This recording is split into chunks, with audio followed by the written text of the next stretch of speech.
Hi, I'm Colin. Welcome to Learn Somatics. In today's video, I'm going to show you a nice movement for releasing the buttocks, the hips, the legs, and also the opposite side shoulder as well. Lay out flat, and you're going to bend one leg. And the first part of this movement is just beginning to press down with the foot into the ground, like so. And what you'll notice is as you press down, the hip on this same side lifts up. And if you use your free hand on the same side, you'll feel that makes your buttock contract. And then from there, just slowly let your hip come back down, all the way to rest. So this first little piece of it is on its own, standalone, is a great way to relax the buttock muscles. So pressing down through the foot, keeping the knee somewhat pointing straight up and letting the hip lift up and almost sort of roll to the opposite side. So in this case, rolling to the right because I'm pressing down my left foot. And again, just use your hand. You can feel your bum is contracting quite strongly. The more you press down, the more you can feel the butt, and then when you slowly come back to the floor, you'll feel all those buttock muscles relaxing. And to rest. And because the pelvis is rotating a little bit when we do this, we're also getting some of those external rotator muscles in the hip. So just do that one more time, pressing down through the foot, turning the hip over a little bit, feeling the tension in the buttock. Give it a little squeeze at the top, so we can clearly feel those muscles contracting, and then slowly, real slowly on this, really slowly let your hip come down back to the start position, and you get a real nice release on that hip joint. Okay, and pause there. All right, let your leg out straight for a second and just see how that feels. And if you've gone nice and slowly doing that, you'll immediately feel a difference in the back of that hip and buttock. That buttock will feel a lot softer and more relaxed.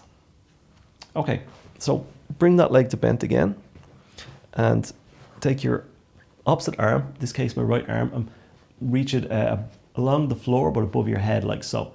And from here we're going to add a reaching of this arm, outstretched arm, to the pressing down of the foot. So press down with the foot, let the hip lift up, and then start reaching away with that arm. And then you're going to turn your head and look to where you're reaching, like so. And then slowly come back to rest. So this helps to improve the connection between the foot, hip, and opposite side shoulder and arm. Pressing down with the foot, reaching with the arm, and looking where you're reaching. Again, make sure you're getting a nice clear contraction here. You'll also feel some effort through your shoulder and back. That's fine. And then slowly come back to rest. Let's just do that one more time. Pressing down through the foot, reaching with the opposite side arm, and looking, turning your head to look at that reaching arm. And the more you press, the more you can reach. The more you reach, the more you can press. And then slowly relaxing back to rest. Okay, now we've just done about 3 there. Lay out flat. And again, just notice how that feels. You'll probably have a better sense now of the connection between the hip you've been working with and the shoulder you've been working with. That diagonal across the body should feel a bit more clearer on that side as compared to the other one, more distinct. Okay, so bend the leg again, put that arm back in the same position, but this time we're going to bring our attention to this other arm, the same side arm. And now when we press down with the hip and leg, we're going to actually reach down towards that heel and look in the direction we're reaching. Now you may not be able to see your leg or hand, that's fine. Just look in that general direction and then slowly relax back to rest. And when you're ready, we're going to repeat that. Pressing down through the foot, reaching down, and feel how your whole trunk has to shift to get out of the way to help you reach down towards your heel. If you can reach your heel, great. You can slide a little past it. If you can't reach it, don't worry. With practice, it will improve.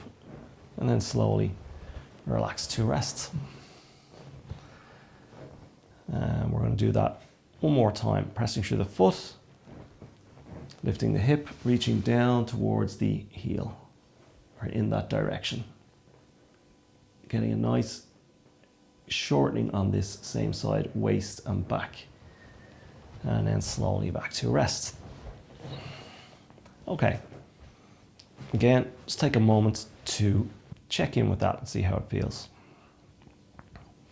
So now that we've added the second side arm and shoulder, you may get a sense of being very aware of the leg that you've been working with and the two arms, but the other leg feeling somewhat vague in comparison. And that's a sign that we've improved our awareness of the shoulders, the two shoulders and the leg we've been working with, and we haven't yet improved the awareness of the other leg. All right, so bend the leg again, same one, and we're going to alternate a couple of times between the two positions that we explored. So press through the foot, reach and look toward the arm, and then keeping your foot pressed down, you're going to relax the effort of reaching with the outstretched arm and reach down towards the foot, and then reach with the arm again up overhead, along the floor, and down. And allow your trunk to be involved. What do you have to do with your trunk to help you reach in either direction? Get a nice back and forth. And you'll find the more you press with your foot, that also helps you reach in either direction. And we do that one more time. And come to rest. Okay, let that leg be straight, relax completely, and just take a moment. So hopefully, having alternated reaching there, you've got an even better sense of both of the shoulders and that leg you were working with, and that connection between the leg and the opposite shoulder and the same side shoulder. All right, so let's try that on the second side. So bring this second side leg to bent, and let's just see what it feels like to press down through this foot on this side. So we press down through the foot, feel the hip rise up, just like on the other side. Can you feel the buttock on this side working? Is it clearer on this side? Is it less clear? Just notice what you've got. Use that free hand to make sure those glute muscles are contracted, and then really slowly just let that drop down nice and easily back to the floor, back to that start position. And we'll do that about 3 times.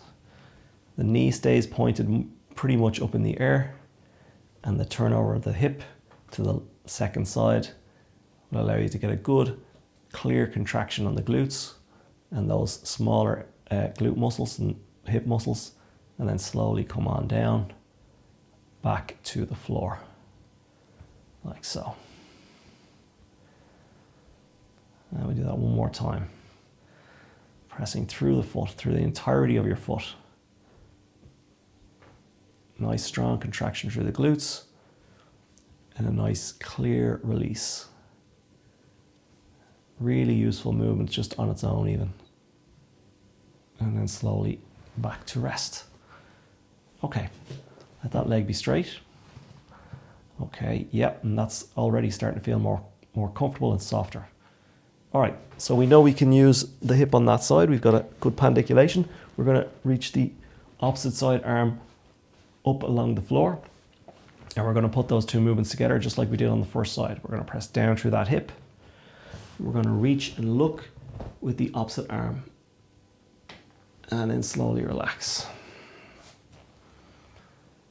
And again, pressing through the foot, reaching with the arm, the hip is up again, and then slowly relaxing to rest.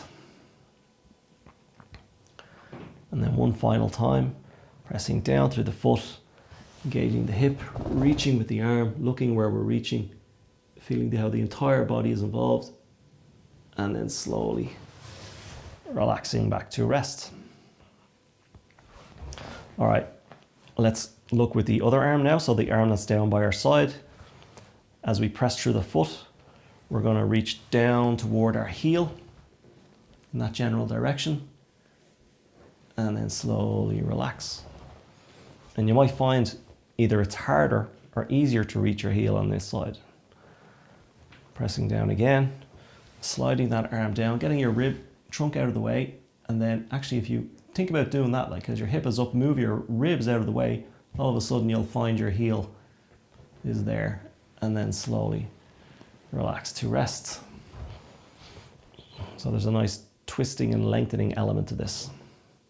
One last time on this, pressing the foot down, lifting the hip up, and then reaching down for that heel.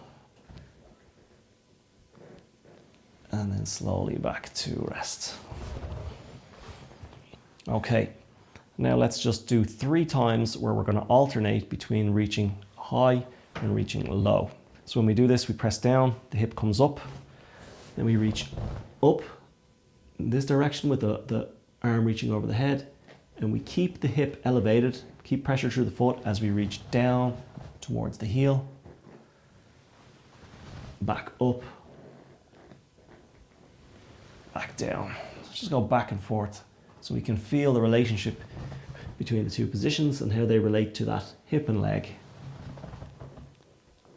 And we'll finish on a reach up and then slowly back to rest. Let the leg be straight and just see how that feels. So now that you've done both sides, you should feel quite well integrated. Both shoulders, both hips, both legs should feel nice and relaxed, and you're probably going to get some nice release up into your neck as well from that.